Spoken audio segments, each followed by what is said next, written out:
بسم الله الرحمن الرحيم يا أيها الذين آمنوا اتقوا الله ولتنظر نفس ما قدمت لغد واتقوا الله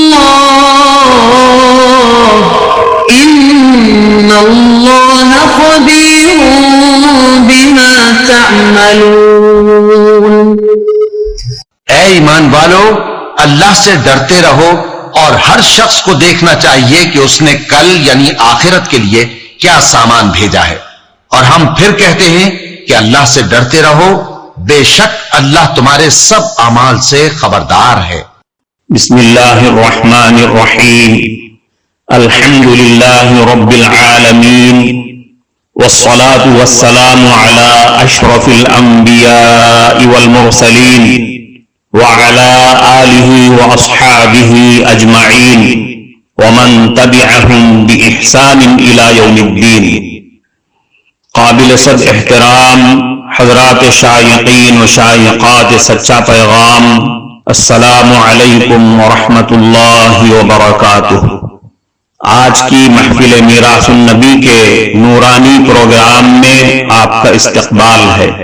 اہلا و سہلا مرحبا۔ ہم آپ تمام حضرات و مستورات کا خیر مقدم کرتے ہیں۔ محترم حضرات و خواتین، تعلیم کا آغاز ہو رہا ہے۔ سب سے پہلے آداب تعلیم کا لحاظ کرتے ہوئے تعلیم کی طرف متوجہ ہو جائیں۔ پورے دھیان سے سننا، عمل کی نیت سے سننا اور تبلیغ کی نیت سے سننا، یعنی سنی ہوئی باتیں دوسروں تک پہنچانے کے جذبے سے سننا۔ چند خاص آداب تعلیم ہیں، امید ہے کہ آپ حضرات ان آداب کا ضرور خیال رکھیں گے۔ جزاکم اللہ۔ بسم اللہ الرحمن الرحیم۔ ایمان کی اہمیت۔ ایمان والوں کو دعوت ایمان۔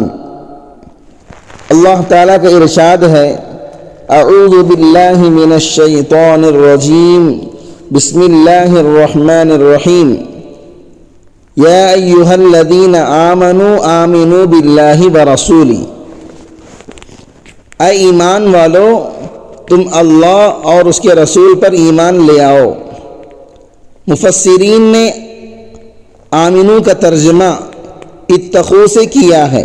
اس کا مطلب ہے کہ اے زبان سے کلمہ پڑھنے والو، اب دل سے بھی اس کو تسلیم کر لو۔ اس آیت میں ایمان والوں سے خطاب ہے، کافروں سے نہیں، منافقوں سے نہیں، مشرکوں سے نہیں۔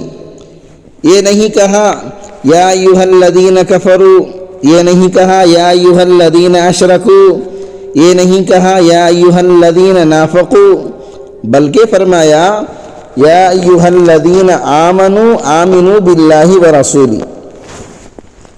اے وہ لوگو جو اللہ اور اس کے رسول صلی اللہ علیہ وسلم کے حکموں کو ماننے کا اقرار کر چکے ہو، اللہ اور اس کے رسول صلی اللہ علیہ وسلم پر ایمان لے آؤ۔ گویا اس آیت میں ایمان والوں کو دعوت ایمان دی جا رہی ہے۔ آج اگر کسی کو نصیحت کی جائے تو کہتے ہیں کافروں کو جا کر نصیحت کرو، ہم تو ایمان والے ہیں۔ اس آیت میں ایمان والوں کو کیا کہا جا رہا ہے؟ ایمان والوں کو دعوت ایمان مل رہی ہے۔ چیز کی ایک صورت ہوتی ہے اور ایک حقیقت ہوتی ہے۔ عجائب گھر میں کئی دفعہ دیکھا ہے کہ ایک شیر کی کھال میں انہوں نے کچھ بھر کر اسے وہاں رکھا ہوتا ہے، اور اس کی ممی ہوتی ہے یا ڈمی ہوتی ہے، ہو بہو شیر کی شکل ہوتی ہے، دانت بھی ہوتے ہیں، آنکھیں بھی ہوتی ہیں، کان بھی ہوتے ہیں، منہ بھی ہوتا ہے، سب کچھ ہوتا ہے، لیکن اس صورت شیر کو دیکھ کر نہ تو کسی پر خوف طاری ہوتا ہے اور نہ کوئی گھبراتا ہے۔ جو بھی وہاں جاتا ہے وہ شیر کی دم پکڑتا ہے، اس کے دانتوں کو ہاتھ لگاتا ہے، اور کئی لوگ تو اس کے اوپر بھی چڑھ کر بیٹھ جاتے ہیں۔ وہ شیر کی صرف صورت ہی ہوتی ہے، اس صورت کی وجہ سے بندے کے اوپر وہ کیفیت نہیں ہوتی۔ اس کے برعکس ایک بندہ جنگل سے گزر رہا تھا، اچانک اس کے سامنے شیر آ گیا۔ اب اس بندے کے رونگٹے کھڑے ہو گئے، پسینہ آ گیا، گھبرا گیا، اس کے چہرے کا رنگ پیکھا پڑ گیا۔ اس کی ایک کیفیت کیوں بنی؟ اس لیے کہ حقیقت سامنے آ گئی۔ ایمان کی صورت اور حقیقت میں بھی فرق ہوتا ہے۔ جب صرف زبان سے کلمہ پڑھا تو یہ صرف صورت ایمان ہے۔ ایسی صورت میں اذان سن کر کچھ نہیں ہوتا اور اللہ تعالیٰ کا تذکرہ سن کر دل نہیں مچلتا۔ جب دل میں حقیقت ایمان جاگزین ہو جاتی ہے تو پھر جیسے ہی اللہ اکبر کی آواز آتی ہے تو بندے کی کیفیت ہی بدل جاتی ہے۔ یہی وجہ ہے کہ جب حضرت بلال رضی اللہ عنہ اذان دیتے تھے تو نبی کریم صلی اللہ علیہ وسلم بیگانہ ہو جاتے تھے۔ اسے ایمان کی حقیقت کہتے ہیں۔ تو اس آیت میں کہا یہ جا رہا ہے کہ اے وہ لوگو جو ایمان کی صورت کو حاصل کر چکے ہو، اب تم حقیقت کو بھی حاصل کرنے کی کوشش کرو۔ زبان سے کہہ بھی دیا لا الہ تو کیا حاصل؟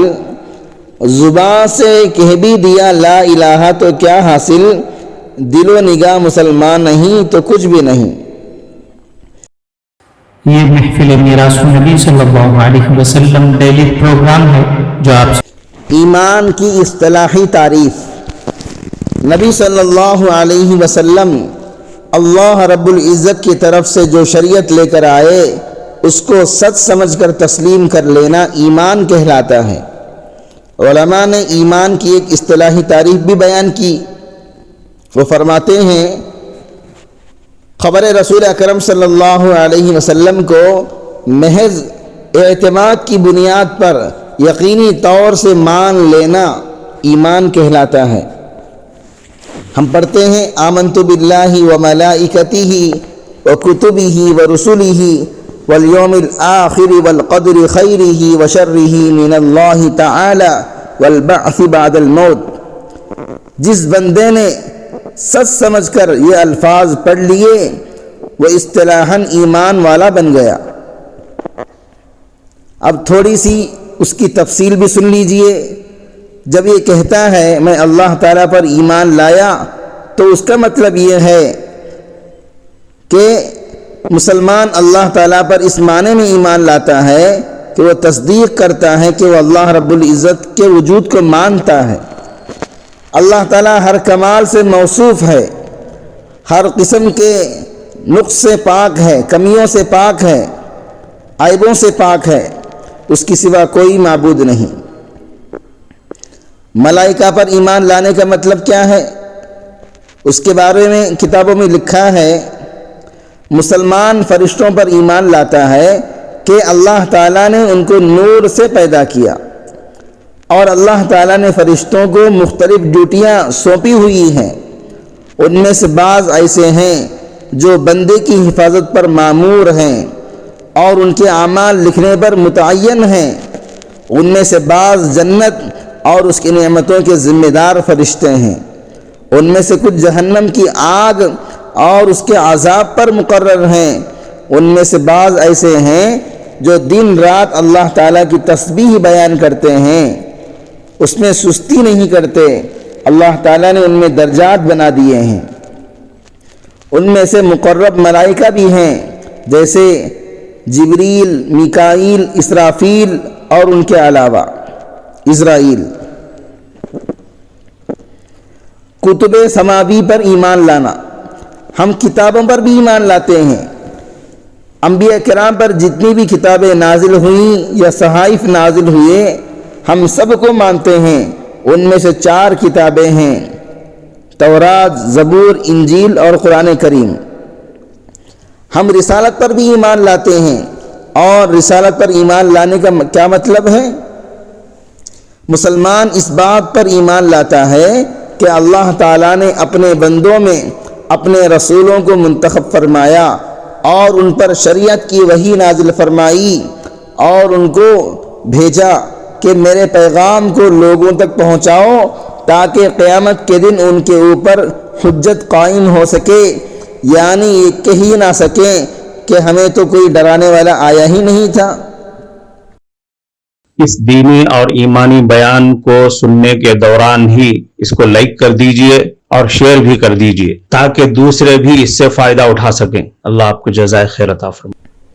یہ بہانہ نہ بنا سکیں، اس لیے اللہ رب العزت نے اپنے انبیاء کو بھیجا اور ان کو بھیجا نشانی اور ہدایت دے کر، معجزات کے ذریعے ان کی تائید فرمائی تاکہ لوگوں کو گمراہیوں سے نکال کر روشنی کی طرف لے آئیں۔ پھر مومن قیامت کے دن پر ایمان لے آتا ہے۔ مسلمان ایمان لاتا ہے کہ اس دنیا کا ایک آخری دن ہے جب اس دنیا کو ختم کر دیا جائے گا، اور وہ ایسا دن ہوگا جس کے بعد کوئی اور دن نہیں ہوگا۔ پھر آخرت میں دوسری زندگی شروع ہو جائے گی، پھر اللہ تعالیٰ تمام مخلوق کو زندہ کر کے کھڑا کر دیں گے، سب کو میدان حشر میں جمع کر دیں گے تاکہ ان کا حساب کر سکیں۔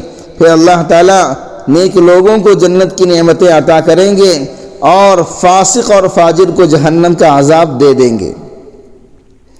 اور قیامت سے پہلے اس کی کچھ علامات اور نشانیاں بھی ہوں گی، مثلا دجال کا خروج، یاجوج ماجوج کا خروج، اور حضرت عیسیٰ علیہ السلام کا نازل ہونا، دابۃ الارض کا نکلنا، سورج کا مغرب سے نکلنا، اس کے علاوہ بھی کئی نشانیاں ہوں گی۔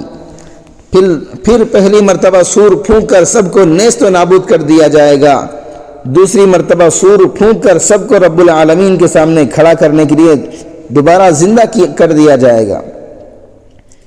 پھر نامہ اعمال دیے جائیں گے، کچھ کو دائیں ہاتھ میں اور کچھ کو بائیں ہاتھ میں، اور میزان قائم کر دیا جائے گا، حساب و کتاب شروع ہوگا اور پل صراط قائم کیا جائے گا، اور موقف اعظم یعنی نبی صلی اللہ علیہ وسلم جنت والوں کو جنت میں اور جہنم والوں کو جہنم میں بھیج کر اس قیامت کے دن کا اختتام کر دیں گے۔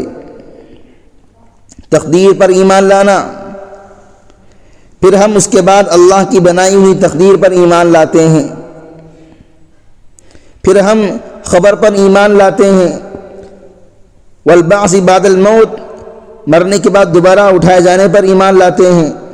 مسلمان قبر کی نعمتوں اور عذاب پر ایمان لاتا ہے، اور اس میں فرشتوں منکر نکیر کے سوال ہونے پر بھی ایمان لاتا ہے کہ وہ حق اور سچ ہے۔ معزز شائقین و شائقات سچا پیغام،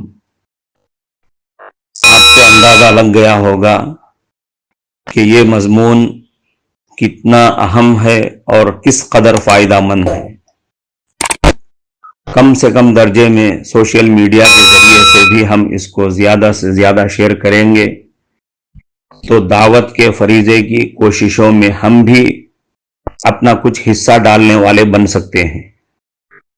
لہذا زیادہ سے زیادہ اس کو عام کریں تاکہ پوری دنیا کے ہندوؤں کی غلط فہمی دور ہو جائے اور انہیں یہ زمینی حقیقت معلوم ہو جائے، اور وہ اپنے اصل مذہبی لیڈر پیغمبر آخر الزماں حضرت محمد الرسول اللہ صلی اللہ علیہ وسلم کو ماننے پر مجبور ہو جائیں اور کلمہ پڑھ کر آپ کے ساتھ ساتھ وہ بھی جنت میں جانے والے بن جائیں۔